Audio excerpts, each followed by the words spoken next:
G'day Guardians, it's Matt here, and today I've got a Titan build that's going to allow you to do two really important things.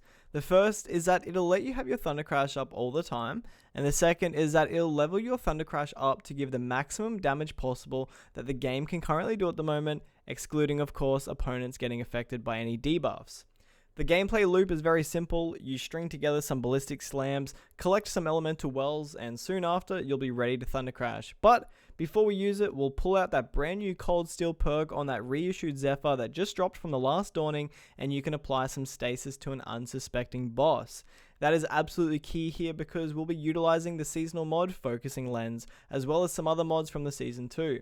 So if you're looking for a great Titan build that'll let you be a one-man show, then this is for you, because you won't need fire team members with how much damage that you'll be dealing and how often it'll be happening.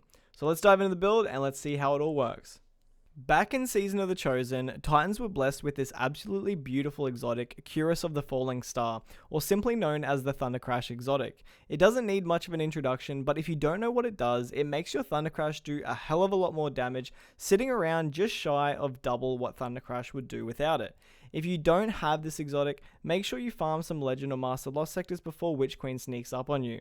Now, Thundercrash is tied directly to the Middle Tree Striker subclass, and some of these perks perfectly complement the build. There's Ballistic Slam, which is our melee ability, where we just run, we just jump, and then we slam down. Impact Conversion is a fantastic one for the build itself, because every time we hit enemies with our Ballistic Slam, we gain some super energy based on the amount of enemies that are hit. Note, it's just hitting them, we don't even need to kill them, so it's very forgiving. It also activates this perk here, Inertia Override, which I always just find super unique in this game. There's nothing really else like it, where you just simply slide over ammo bricks and it'll reload your gun and give you a free 20% damage buff for 6 seconds. It's an absolute freebie for Titans. But essentially, there's those two ways of activating Inertia Override. You can slide over the ammo brick, or you can Ballistic Slam into enemies. It's only really important if you're looking to take advantage of that damage buff. Now, before I jump into the mods, I just wanted to let you all know that Roguey and I, who run this channel, we're giving away a couple of our favorite emblems and a 3-month code of Game Pass Ultimate for some lucky winners. To enter, all you have to do is just like the video, sub to the channel and turn notifications on, and just comment why you think you should win. And that's it. Good luck, guys. For the mods, we're going to kick off with how we can generate elemental wells, and that's with Melee Wellmaker. Every time we jump up and cast our Ballistic Slam on some enemies, that will create an elemental well for us. For the other 2 slots on the arms, I generally change these for what activity I'm doing. I can put in 2 champion mods or something like a weapon reloader if it's just some casual content. On my mark, I have an elemental charge mod, which gives me 2 stacks of charge with light every time I pick up an elemental well, which is created by that Ballistic Slam. But I'm also running the single most important mod of the entire build, Focusing Lens. This mod gives our Thundercrash an additional 25% damage buff to enemies affected by stasis. I did say enemies, but what I really mean are tanky bosses, since we're not going to be really using this Thundercrash on a single dreg. Like I mentioned at the start of the video, we'll be using the Zephyr sword with Cold Steel to inflict stasis onto those bosses so that Focusing Lens will proc. Over on the helmet, make sure you grab hands-on from the seasonal artifact so that it's a 1 cost instead of the regular 3 cost. Running double of these ensures that we get a nice chunk of super energy every time we Ballistic Slam down on enemies. If you've been lucky enough to get a piece of Artifice armor that's a helmet from the master difficulty of the new dungeon, then having 3 copies of hands-on is even better. I unfortunately haven't had the helmet drop, so that's why I'm just using regular armor here. I am also using Heavy Handed, which refunds 50% of our melee ability back when we use that Ballistic Slam. Now, for the remaining 2 mod slots, I'd like to share some lab notes with you so that you can determine what you'd like to run here, because there's about 3 different combinations that work well. We know that we're getting charged with light from our elemental well created from the Ballistic Slam, and we know that Heavy Handed is giving us 50% back every time. What these other 2 mods are for refunding the additional melee energy so that the cooldown is instant, or at least very quick. For a full refund of energy on your melee ability, and I'm talking about a complete 100% return, you will need to run Well of Striking and Bountiful Wells. Bountiful Wells will create an additional elemental well from our Ballistic Slam, and Well of Striking gives us additional melee energy from wells. So picture this, you've Ballistic Slammed into some ads, you've automatically got 50% melee energy back from heavy-handed. You run over and you collect those 2 elemental wells and you are back to 100%, ready for another ballistic slam within just seconds. The only downside to this combination is that you will have to physically run over and sometimes look around and find them to collect those elemental wells. But that gives you a complete full refund. The other 2 combinations are Seeking Wells and Bountiful Wells, or Seeking Wells and Well of Striking.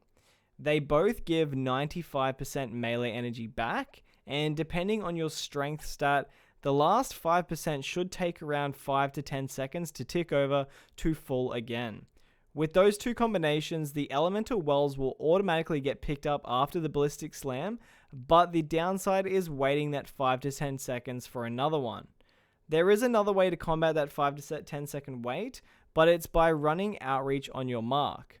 If you pop your barricade right after a ballistic slam and the elemental wells have come to you, then you'll have a 100% refund. The downside to relying on this is your barricade won't be charged every instance that you do a ballistic slam, but it is worth having anyway. All 3 of these combinations are great, and it's honestly a personal preference. Option 1 with Bountiful and Striking gives you an instant refund, but you are spending a couple seconds collecting those wells yourself. Whereas option 2 and 3 give the instant refund of 95% back, but you wait those extra couple seconds for it to charge fully up again. It's up to you what you prefer, either works pretty well. As for the weapons that go with this build, the Zephyr sword with Cold Steel is an absolute necessity.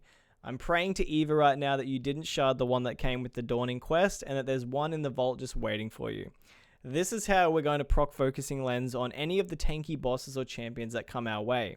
It also becomes quite a nice damage dealer if you proc Inertia Override before going into battle. If you do decide to go with options 2 or 3 with the mods that I discussed just previously, then something like Monte Carlo or Traveler's Chosen are really handy to give you that last 5% of melee energy that you need for casting another ballistic slam. I personally just saw myself keeping Traveler's Chosen on because refunding things like our grenade and barricade whenever I was just using it for the melee energy was just really handy. You can also run weapons with Wellspring for that extra energy on weapon kills, or Swashbuckler since we're getting plenty of melee ability kills. You'll also have 5 stacks of damage up all the time with Swashbuckler, but it's not overly important since we're mostly using our Ballistic Slam in this build, and not really relying on weapons too much unless it's to gain ability energy. Which leads me into the next section here. How does this build play out? The intention is to get our Thundercrash up as soon as possible. We have a sword and a mod that makes our Thundercrash 25% stronger, so having it up as often as possible is the goal. There's nothing worse than waiting for the right moment or the right enemy to use our Thundercrash on. Instead, let's just burn it a bunch of times when we're running a strike because we're going to get it back insanely fast anyway. The way that we can get our super energy quickly comes from 2 sources, our hands-on mods and the perks that come from our subclass, both giving energy from Ballistic Slam hits. So the idea for the build is reduce our Ballistic Slam cooldown with elemental well mods, heavy-handed, and maybe a choice weapon. By having our melee ability up all the time, it means that we can produce super energy whenever we want, allowing us to Thundercrash freely on cooldown, doing insane damage if we sword swing on the enemy first. And that rounds back to the 2 important things that this build does that I mentioned at the start of this video. We have way more Thundercrash damage, and we have Thundercrashes on cooldown. One thing to note is that the very first Ballistic Slam will require a full cooldown since you won't be charged with light upon entering activity. That's where something like Traveler's Chosen stands out and you can bypass that pretty easily. I did want to include some damage testing that I did so that you could see for yourself what the difference does look like. I did 4 tests and here they are. This is a standard Thundercrash by itself.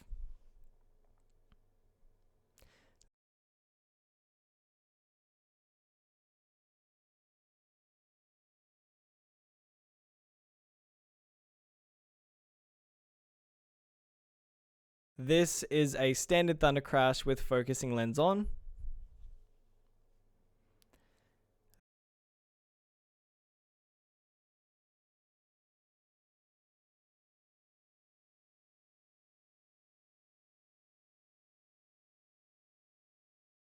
This is a Thundercrash with Cuirass of the Falling Star on.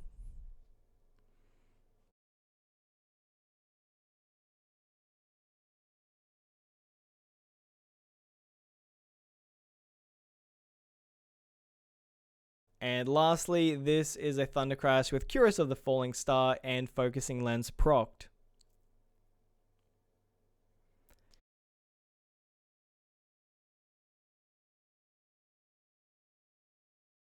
You can see for yourself how much Focusing Lens brings to the table, almost 50,000 more damage than a Thundercrash with just Falling Star on does, and with the latest nerf to Whirlwind Blade on swords, this could very well be a good damage strat for bosses that require a mix of burst and sustained damage. As for the stats, this build is pretty flexible in terms of what to spec into. I chose 100 intellect because this build is about having our super up as often as possible, and even though we do have some ways to generate super energy within the build, I would just hate it if I whiffed a ballistic slam and I missed an enemy, or if there were some quiet parts of a strike where I couldn't melee enemies for super. At least the 100 intellect is still giving an optimal cooldown. I don't go anywhere without a 100 recovery, and that's just because I'm a 100 recovery addict and I can't stand the feeling of regenerating health any slower. Everything else I've just spread out evenly. I don't see much value in mobility or strength for this build purely because the mods take care of the melee cooldown, and since we're ballistic slamming all over the place, do we really need mobility? Probably not. But that's everything, guys. I just wanted to thank you all for getting Roguey and I to 1,250 subs. It's a fantastic milestone for us to hit, and we're extremely appreciative of all the support that our videos have received. If you haven't already, make sure to enter our giveaway for some emblems and a 3-month code for Game Pass Ultimate by giving our video a thumbs up, subscribing to the channel with notifications on, and commenting on why you think you should win. We're going to draw the winner when we hit 1,300 subs, and as always, take it easy, Guardians.